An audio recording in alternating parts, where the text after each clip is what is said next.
પ્રયાગની અંદર કુંભ મેળો ચાલુ થઈ ગયો છે. એક એવો અનોખો ઉત્સવ જ્યાં ભારતની સંસ્કૃતિનું દર્શન છે, જ્યાં ભારતની આધ્યાત્મિકતાનું દર્શન છે, જ્યાં ભારતની સમતાનું દર્શન છે, જ્યાં ભારતની મમતાનું દર્શન છે, જ્યાં ભારતની સેવા ભાવનાનું દર્શન છે, ટૂંકમાં કહીએ તો જ્યાં સમસ્ત ભારત વર્ષનું દર્શન છે, એવો આ કુંભ મેળો. હમણાં પ્રવક્તાએ વાત કરી કે one of the largest human gathering of the world. ભૂલ કરી, વન ઓફ ધ લાર્જેસ્ટ નહીં, officially this is the largest human gathering on this અર્થ. આ પૃથ્વી ઉપર સૌથી મોટો માનવ મેળો એટલે આ કુંભ. 2013માં જે કુંભ થયો હતો પ્રયાગરાજમાં, એમાં એક મહિનાની અંદર 12 થી 13 કરોડ લોકો ત્યાં સ્નાન માટે આવેલા. આટલી મોટી સંખ્યામાં લોકો કોઈ એક ઉત્સવમાં ભેગા થયા હોય આવું ક્યારેય બન્યું નથી. આ ઓલરેડી એક વર્લ્ડ રેકોર્ડ છે. અને આ વર્ષે 2025ના કુંભમાં તો 40 કરોડ લોકો સ્નાન કરશે એવી એક અવધારણા છે. 40 કરોડ, વિચાર તો કરો. અમેરિકા અને કેનેડાની વસ્તી ભેગી કરો તોય 40 કરોડ ના થાય. રશિયાની વસ્તી 12 કરોડ છે.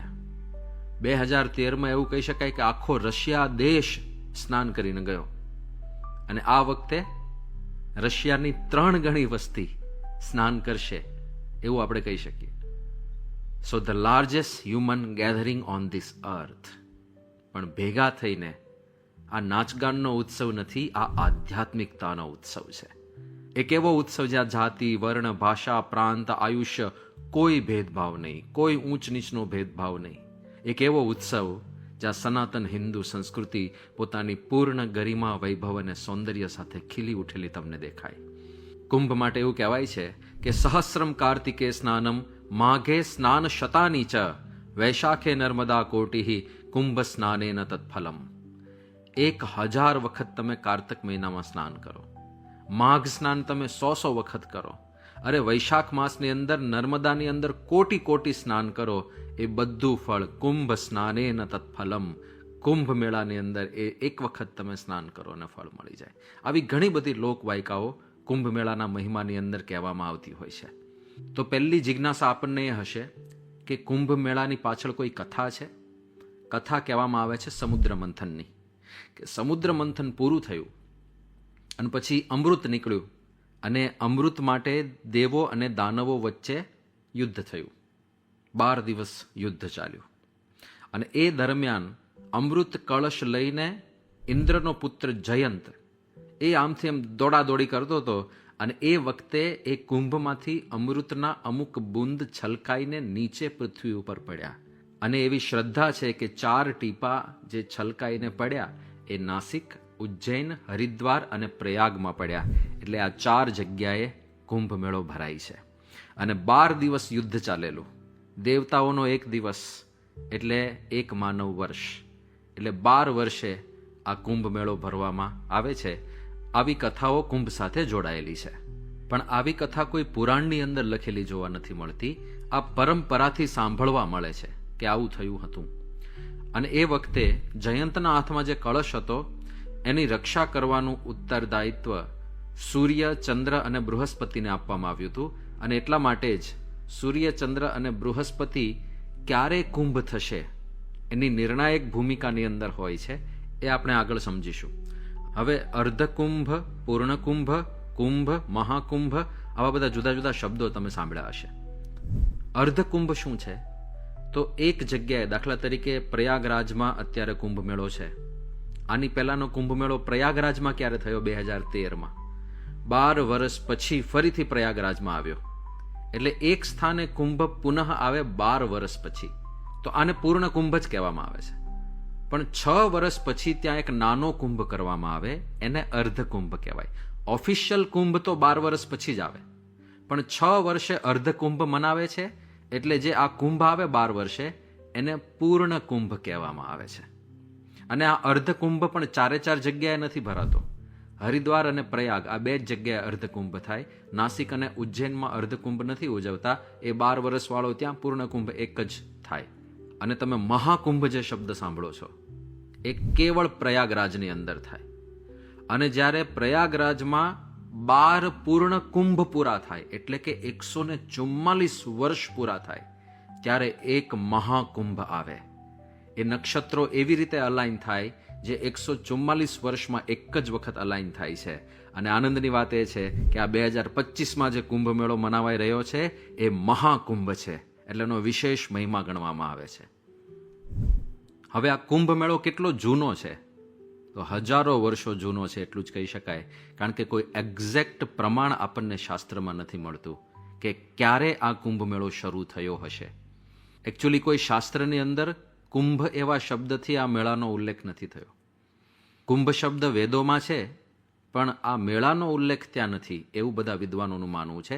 એ બીજા કોઈ કોન્ટેક્સની અંદર ત્યાં આગળ કુંભ શબ્દ લખવામાં આવ્યો છે. એટલે કેટલો જૂનો?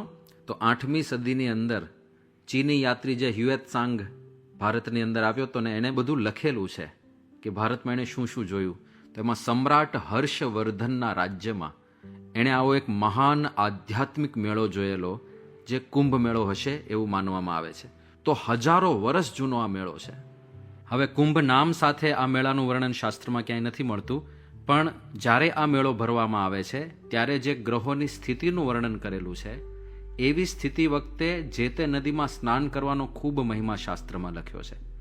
એટલે આપણે એવું અનુમાન કરી શકીએ કે એ દિવસોની અંદર હજારો લાખોની સંખ્યામાં લોકો અહીંયા સ્નાન કરવા આવતા હશે, અને એણે જ ધીરે ધીરે કુંભ મેળાનું સ્વરૂપ ધારણ કર્યું હશે. નારદીય પુરાણની અંદર પ્રયાગરાજમાં સ્નાન કરવાનો મહિમા લખ્યો છે. શું લખ્યું છે? પૃથિવ્યામ યાની તીર્થાની પૂર્યઃ પુણ્યાસ તથા સતી સ્નાતુમ આયાંતિ તામ વેણ્યા માઘે મકર ભાસ્કરે. માઘ મહિનો હોય એટલે કે મહા મહિનો જે અત્યારે ચાલે છે, અને મકર રાશિમાં સૂર્ય જ્યારે પ્રવેશ કરે એટલે કે મકર સંક્રાંતિ હોય, એ વખતે પૃથ્વી ઉપર જેટલા પણ તીર્થો છે, જેટલી પણ પુરીઓ છે, પુણ્ય સ્થાનો છે, બ્રહ્મા વિષ્ણુ મહાદેવ રુદ્રગણ બધા જ અહીંયા આગળ ત્રિવેણીમાં સ્નાન કરવા માટે આવે છે, કારણ કે એનો મહિમા વિશેષ છે. તો આ એ જ વાત થઈ ને. વારાહ પુરાણની અંદર એક શ્લોક એવો મળે છે કે સિંહસ્તે ચ ગુરૌ તત્ર યો ગચ્છતિ સમાહિતઃ સ્નાત્વા ચ વિધિના તત્ર પિતૃંસ્તર્પયતે તથા સ્વર્ગમ ગચ્છન્તિ પિતરો નિરયે પતિતા અપી. આ નાસિકની વાત કરી છે અહીંયા. ગોદાવરી નદીની જ્યાં કથા આવે છે, ગૌતમ ઋષિ ભગવાન શિવજી પાસે ગયેલા, કારણ કે એમના આશ્રમમાં એક ગાયનું મૃત્યુ થયેલું, અને ગૌતમ ઋષિને પ્રાયશ્ચિત્ત કરવું તો એ ગાયને પુનઃ જીવિત કરવી હતી. એટલે ભગવાન શિવજી પાસે ગયા અને કહ્યું કે પ્રભુ મને ગંગાજી આપો, જેથી કરીને હું આ ગાયને જીવિત કરું, અને લોકો મને કલંકિત નજરે જુએ છે કે તમારા આશ્રમમાં કેવી રીતે આ ગાયનું મૃત્યુ થયું, મારે ગાયને પુનઃ જીવંત કરવી છે. એ વખતે ભગવાન શિવજીએ પોતાની જટામાંથી એક વાળ ખેંચીને એમને આપ્યો કે આ લઈ જાઓ, અને આ ગંગાજી છે એ જ ત્યાં વહેશે અને ગાય પુનર્જીવિત થશે. એટલે ત્યાં લઈ ગયા ગૌતમ ઋષિ, ગંગાજી પુનર્જીવિત થયા, અને એ જ ગંગાજીને આપણે ગોદાવરી તરીકે ઓળખીએ છીએ. એટલે એ પણ ગંગા જ છે. પણ એ વખતે ગૌતમ ઋષિ મહિમા કહે છે કે આ ગોદાવરીની અંદર જે સ્નાન કરશે, ક્યારે? જ્યારે ગુરુ એ સિંહ રાશિમાં હોય, ગુરુ ગ્રહ એટલે કે બૃહસ્પતિ એ સિંહ રાશિમાં હોય, એ વખતે ત્યાં જઈને જો કોઈ સ્નાન કરશે વિધિપૂર્વક, અથવા તો પિતૃઓનું તર્પણ કરશે, તો એના પિતૃઓ નરકમાં જતા રહ્યા હશે, એ પણ પાછા સ્વર્ગમાં જતા રહેશે.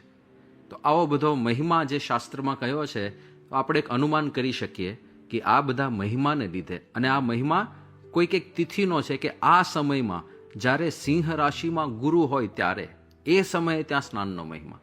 એટલે એવા સમયે ત્યાં હજારો લોકો ભેગા થતા હશે, અને ધીરે ધીરે ધીરે કરતા એણે જ કુંભ મેળાનું સ્વરૂપ ધારણ કર્યું હશે, એવી આપણે કલ્પના કરી શકીએ. હવે અત્યારે ક્યારે ક્યારે કુંભ ભરાય છે? તો જુઓ, આ શ્લોક આપણને સ્ક્રીન ઉપર દેખાય છે. પદ્મિની નાયકે મેષે કુંભ રાશિ ગતે ગુરો ગંગા દ્વારે ભવેદ યોગ કુંભ નામા તદોત્તમ. એટલે કે સૂર્ય મેષ રાશિમાં હોય, બૃહસ્પતિ કુંભ રાશિમાં હોય, અને એ વખતે ગંગા દ્વારે એટલે કે હરિદ્વારની અંદર કુંભ મેળાનો યોગ થાય છે. અહીંયા જુઓ, બૃહસ્પતિ કુંભ રાશિમાં છે. બૃહસ્પતિ કુંભ રાશિમાં હોય એવો સુયોગ ખાલી હરિદ્વાર માટે કહેવામાં આવ્યો છે. એનો અર્થ એક એવો પણ કરી શકીએ, હમણાં મેં જે વાત કરી ને કે શાસ્ત્રોમાં કુંભ નામથી આ મેળાનો ઉલ્લેખ ક્યાંય નથી, તો કુંભ નામ ક્યાંથી જોડાયું હશે? હરિદ્વારથી જોડાયું હશે. કારણ કે બૃહસ્પતિ કુંભ રાશિમાં હોય એવી શરત છે, અને એને લીધે આ મેળો કુંભ મેળો એ આ હરિદ્વારને લીધે ઓળખાતો થયો હશે એવું પણ આપણે સમજી શકીએ છીએ. પ્રયાગ માટે નિયમ આવો છે કે માઘે મેષ ગતે જીવે મકરે ચંદ્ર ભાસ્કરો અમાવસ્યા તદા યોગ કુંભાખ્ય તીર્થ નાયકે, કે મહા મહિનાની અમાસ હોય જેને મૌની અમાવસ્યા કહેતા હોય છે, અને જે શાહી સ્નાન હોય છે ને એમાં મુખ્ય શાહી સ્નાન એ આ મૌની અમાવસ્યાનું માનવામાં આવે છે. તો મૌની અમાવસ્યા હોય, સૂર્ય અને ચંદ્ર મકર રાશિમાં હોય અને બૃહસ્પતિ મેષ રાશિમાં હોય ત્યારે પ્રયાગરાજની અંદર આ કુંભ મેળો ભરાય. અત્યારે આ પ્રકારનો યોગ સધાયો છે અને એટલે ત્યાં કુંભ થયો છે. 12 વર્ષે કેમ, એના માટે પણ આ બધું બંધ બેસે છે, કારણ કે બૃહસ્પતિની જે સાયકલ છે ને, બૃહસ્પતિ એકની એક રાશિમાં 12 વર્ષે ફરીથી આવે, એટલે આ યોગ 12 વર્ષે એક વખત જ રચાય, અને એટલે 12 વર્ષે જ મેળો થાય. આ બધાની અંદર બૃહસ્પતિની ભૂમિકા છે. ઉજ્જૈનનું તમે જુઓ તો સૂર્ય મેષમાં અને બૃહસ્પતિ સિંહમાં હોય. નાસિકમાં જુઓ તો સૂર્ય અને બૃહસ્પતિ બંને સિંહમાં ભેગા થાય ત્યારે નાસિકમાં ઉજવાય. તો બૃહસ્પતિ બધે જ છે, અને બૃહસ્પતિનું સાયકલ છે 12 વર્ષનું, એટલે 12 વર્ષે આ મેળો ભરાય. હવે તમે આ ટેબલમાં જુઓ તો 4 હરિદ્વાર, પ્રયાગ, ઉજ્જૈન અને નાસિકની જે કન્ડિશન્સ છે એ અહીંયા લખેલી છે કે હરિદ્વારની અંદર ક્યારે, તો મેષ રાશિમાં સૂર્ય અને કુંભ રાશિમાં બૃહસ્પતિ. પ્રયાગમાં ક્યારે, મેષમાં બૃહસ્પતિ અને મકરમાં સૂર્યચંદ્ર, જે અત્યારે ચાલી રહ્યું છે. ઉજ્જૈનમાં ક્યારે, મેષમાં સૂર્ય અને સિંહમાં બૃહસ્પતિ. નાસિકમાં સિંહમાં સૂર્ય અને બૃહસ્પતિ બંને. અહીંયા તમે જુઓ કે ઉજ્જૈન અને નાસિક 2 જગ્યા એવી છે જ્યાં બૃહસ્પતિ સિંહ રાશિમાં હોવો જોઈએ. તો તમે સિંહસ્થ કુંભ મેળો એવો શબ્દ પણ સાંભળ્યો હશે. એ શું છે? સિંહસ્થ, સિંહ રાશિમાં હોય કોણ? બૃહસ્પતિ. તો નાસિક અને ઉજ્જૈનના 2 જ મેળા એવા છે જે સિંહસ્થ કહેવાય છે. પ્રયાગ અને હરિદ્વારના સિંહસ્થ નથી કહેવાતા. બીજું, ઘણા લોકો એવું પણ કહેતા હોય છે કે 12 વર્ષે એક જગ્યાએ આવે, પણ એવી 4 જગ્યા છે, એટલે એક જગ્યાએ દર 3 વર્ષે મેળો ભરાય. પણ એક્ઝેક્ટલી 3 વર્ષે જ ભરાય એવું નથી. જ્યારે આ પ્રકારનો યોગ સધાય, મેષમાં સૂર્ય હોય, કુંભમાં બૃહસ્પતિ હોય, ત્યારે, એટલે કંઈ 3 વર્ષનું જ અંતર હોય 2 જગ્યા વચ્ચે, એવું નથી થતું. જેમ કે તમે આ ટેબલની અંદર જુઓ કે પ્રયાગરાજમાં ક્યારે થયો, તો 2001માં પૂર્ણ કુંભ થયો હતો, 2013માં બીજો પૂર્ણ કુંભ, અને આ 2025માં ત્રીજો પૂર્ણ કુંભ, અને વચ્ચે 6 વર્ષે 2007માં અર્ધકુંભ, 2019માં પાછો અર્ધકુંભ થયો હતો. પણ પ્રયાગમાં 2001માં થયો, પછી નાસિકમાં ક્યારે થયો? 2003માં. વચ્ચે 1 જ વર્ષનો ગેપ છે. 2003માં નાસિકમાં થયો. ઉજ્જૈનમાં ક્યારે થયો? 2004માં. અને ઉજ્જૈન પછી સીધો હરિદ્વારમાં થયો 2010માં. વચ્ચે 5 વર્ષનો ગેપ. એટલે એવું નથી કે દર 3 વર્ષે રેગ્યુલરલી થાય, નહીં, એવું નહીં. આ પ્રકારનું કોમ્બિનેશન, આ પ્રકારે જ્યારે ગ્રહો જે તે રાશિમાં હોય ત્યારે જે તે જગ્યાએ કુંભ ભરાય. અને નક્કી કોણ કરે કે કઈ તારીખથી કઈ તારીખ સુધી આ કુંભ મેળો ઉજવવો? તો અખિલ ભારતીય અખાડા પરિષદ નામની સંસ્થા છે.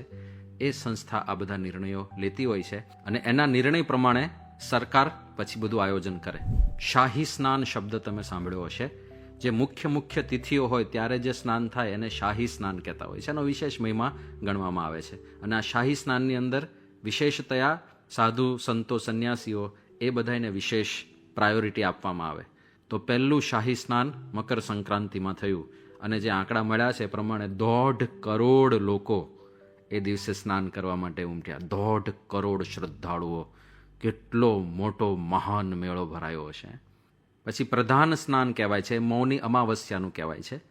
વસંત પંચમીના દિવસે શાહી સ્નાન થશે. પોષી પૂર્ણિમાને દિવસે શાહી સ્નાન થશે. શિવરાત્રિના દિવસે શાહી સ્નાન થશે. તો શાહી સ્નાનની તિથિઓ પણ અખિલ ભારતીય અખાડા પરિષદ દ્વારા નિશ્ચિત થાય, અને એ પ્રમાણે બધું આયોજન થતું હોય છે. આ અખાડાઓનો ઇતિહાસ શું છે તે ટૂંકમાં જોઈ લઈએ. 7મી સદીમાં જગદગુરુ શંકરાચાર્યજીએ સૌ પ્રથમ વખત અખાડાની સ્થાપના કરી. એ વખતે ભારત વર્ષમાં પરિસ્થિતિ એવી હતી કે વિધર્મીઓનું આક્રમણ ખૂબ વધતું જતું હતું, અને એની સામે આપણા મંદિરોની રક્ષા કરવા માટે શંકરાચાર્યજીએ એવો વિચાર કર્યો કે જે આ સંન્યાસીઓ છે એ આધ્યાત્મિક સાધના તો કરે જ, પણ સાથે સાથે એમને લડાઈની, કુસ્તીની અને યુદ્ધની પણ તાલીમ આપવી જોઈએ, અને એના માટે એમણે અખાડાઓ શરૂ કર્યા. અને પછી એ જ પરંપરા ધીરે ધીરે ચાલી. તો શંકરાચાર્યજીએ શરૂ કર્યા હતા એ શૈવ સંપ્રદાયના અખાડાઓ હતા. પછી વૈષ્ણવ સંપ્રદાયના અખાડાઓ પણ એમાં જોડાયા, ઉદાસીન સંપ્રદાયના પણ અખાડાઓ એમાં જોડાયા. અત્યારે કુલ લગભગ 13 જેટલા મુખ્ય અખાડા છે, જેમાં 7 એ શૈવ સંપ્રદાયના અખાડા કહેવાય છે, 3 વૈષ્ણવ સંપ્રદાયના અખાડા છે, અને 3 ઉદાસીન એટલે કે શીખ સાધુઓનો સંપ્રદાય છે, એના આ અખાડા મનાય છે. એક કિન્નર અખાડો પણ 2019થી ઉમેરાયો છે, પણ એને ઘણા બધા જૂના અખાડાની અંદર જ ગણે છે. આ જે જૂના અખાડા છે, શ્રી પંચદશનામ જૂના અખાડા, વારાણસી ઉત્તર પ્રદેશનો અખાડો છે, એમાં એવું કહેવાય છે કે 5 લાખથી વધારે સાધુ સંતો આ એક અખાડાની અંદર છે. એટલે આ બધા અખાડાઓને સરકારે જમીન ફાળવેલી હોય, અને પોતપોતાની જમીનની અંદર આખું પંડાલ ને બધું, ભોજનશાળા ને ભંડારો ને બધું ઊભું કરે.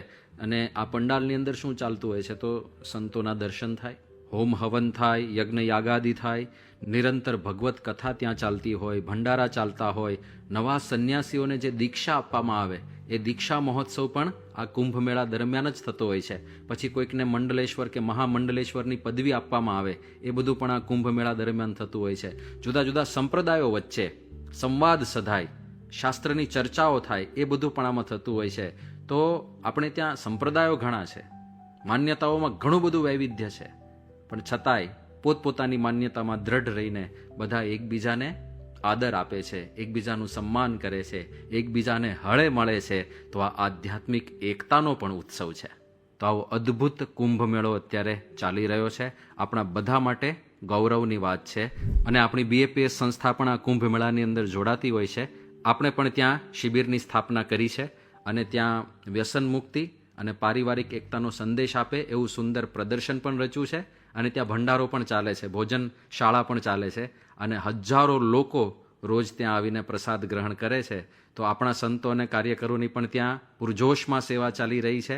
ગુરુહરિ મહંત સ્વામી મહારાજે પણ આફ્રિકાથી પત્ર પાઠવ્યો છે મુનિવત્સલ સ્વામી ઉપર, કારણ કે મુનિવત્સલ સ્વામી અક્ષરધામ મંદિરના જે મુખ્ય સંત છે, એ ત્યાં બધી આ બધું વ્યવસ્થાપન સંભાળી રહ્યા છે. આપણી સંસ્થાનું જે ત્યાં શિબિર છે, પંડાલ છે એનું. તો એમાં સ્વામી લખે છે મુનિવત્સલ સ્વામી પ્રત્યે કે આ વર્ષે મહાતીર્થ સ્થાન પ્રયાગરાજમાં મહાકુંભનું આયોજન થયેલ છે. આપણી BAPS સંસ્થા દ્વારા 2 એકર જમીનમાં સુંદર આયોજન થયેલ છે.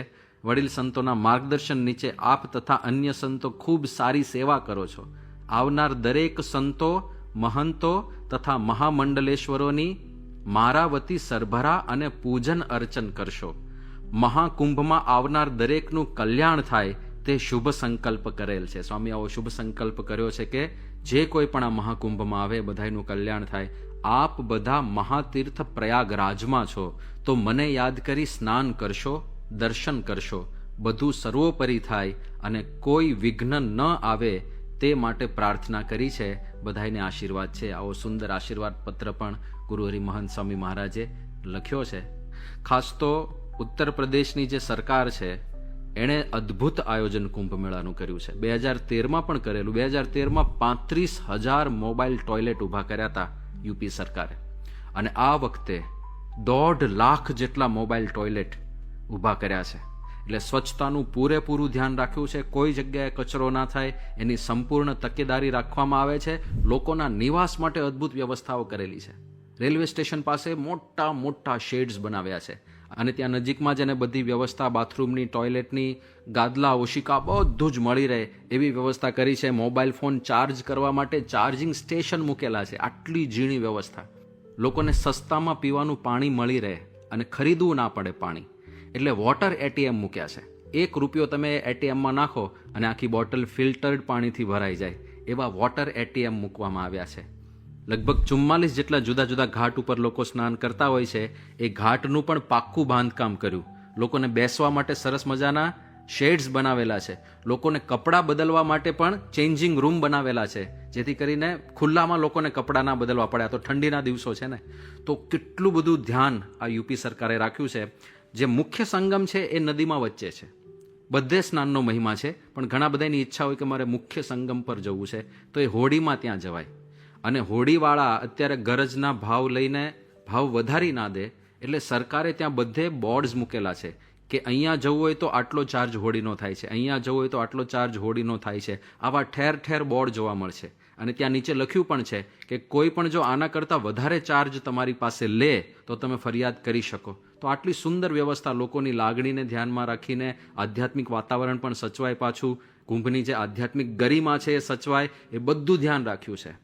અને સાથે સાથે આ વખતે તો ડોમ હાઉસ સિટી આખું બનાવ્યું છે કે જે લોકો અફોર્ડ કરી શકતા હોય, જેને પોસાતું હોય. ઘણા શું મોટા માણસો હોય ને તો આટલા બધા જમેલામાં જવાનું પસંદ ના પડે, કારણ કે જુદી પ્રકારની વ્યવસ્થાથી ટેવાયેલા હોય. તો એમનું પણ સચવાય અને ગવર્મેન્ટને પણ આવક થાય. એટલે સરકારે આ ડોમ સિટી બનાવ્યું છે. અને એક ડોમની અંદર ચાર્જ બહુ મોટો છે, લગભગ કંઈક 1,11,000 એક ડોમની અંદર રહેવાનો ચાર્જ પર ડેનો. એટલે આમાં તો વિન વિન છે. સરકારને પણ આટલો મોટો ખર્ચો એ વસૂલ તો કરવાનો છે, તો આવા માધ્યમોથી સરકારને પણ પોતાનો ખર્ચો નીકળે અને સાથે સાથે લોકોને સુવિધા જોઈતી છે વિશેષ, તો પૈસા આપીને સુવિધા પણ કરી શકે. પણ આ ડોમ સિટીની પણ આખી વ્યવસ્થા ત્યાં આગળ કરવામાં આવી છે. અને આ કુંભ મેળો એ આધ્યાત્મિક ઉત્સવ તો છે જ, કારણ કે આ બધી નદીઓ છે ને એ ભગવાનની પ્રસાદીની નદીઓ છે. એટલે ભગવાનના ચરણ કમળમાં ડૂબકી મારતા હોય ને એવી ત્યાં અનુભૂતિ છે. એટલે આધ્યાત્મિક ઉત્સવ તો છે જ, હૃદયમાં આધ્યાત્મિક આનંદ તો આવે જ છે, પણ સાથે સાથે આટલા લોકોને તમે એક સાથે જુઓ ને ત્યારે આપણો અહંકાર પણ ઓગળીને ભૂક્કો થઈ જાય કે આઈ એમ જસ્ટ અ નો બડી. કોઈ માણસ પોતાની જાતને કંઈક માની બેઠો હોય ને કે આઈ એમ સમથિંગ, પણ જ્યારે જોવે ને કે દુનિયાની અંદર કેટલા બધા શ્રદ્ધાળુઓ છે, કેટલા બધા લોકો શ્રદ્ધાપૂર્વક અહીંયા આવે છે, ત્યારે આપણો અહંકાર ત્યાં ઓગળી જતો હોય છે. તો આ અહંકાર ઓગાળવા માટેનો ઉત્સવ છે, આ લોકોનો મહિમા સમજવા માટેનો ઉત્સવ છે, આ સમત્વનો ઉત્સવ છે. પછી તમે કલ્પવાસી શબ્દ સાંભળ્યો હશે. કલ્પવાસી શું છે? તો આ આખા મેળા દરમિયાન જે ત્યાં રોકાય અને એકટાણા કે વિશેષ તપ કરીને રોજ સ્નાન કરે એવા લોકો માટે કલ્પવાસી શબ્દ પણ વપરાતો હોય છે. તો એવા કલ્પવાસીઓને પણ ખૂબ ખૂબ વંદન, કારણ કે કેટલું બધું સહન કરવાની તૈયારી હોય, સગવડ અગવડ વેઠવાની તૈયારી હોય, સુખ સુવિધાઓનો ત્યાગ કરવાની તૈયારી હોય, ત્યારે આ પ્રકારે કલ્પવાસ કરીને ત્યાં આગળ રોજ સ્નાન કરી શકાય. તો આ કુંભ મેળો એ બલિદાનનો ઉત્સવ છે, આધ્યાત્મિક સ્વતંત્રતાનો ઉત્સવ છે, અહમ શૂન્યતા અને વિનમ્રતાનો ઉત્સવ છે, સમત્વનો ઉત્સવ છે, સ્વીકારનો ઉત્સવ છે, સંત મહિમાનો ઉત્સવ છે, દ્રઢ સંકલ્પનો ઉત્સવ છે. આ એક મહાન ઉત્સવ છે જે બધી જ પ્રકારે આપણી આધ્યાત્મિક ઉન્નતિ કરતો હોય છે. તો આવા કુંભનો મહિમા સમજીને આપણે પણ એના દર્શન કરીએ. શ્રી સ્વામિનારાયણ ભગવાનની જય.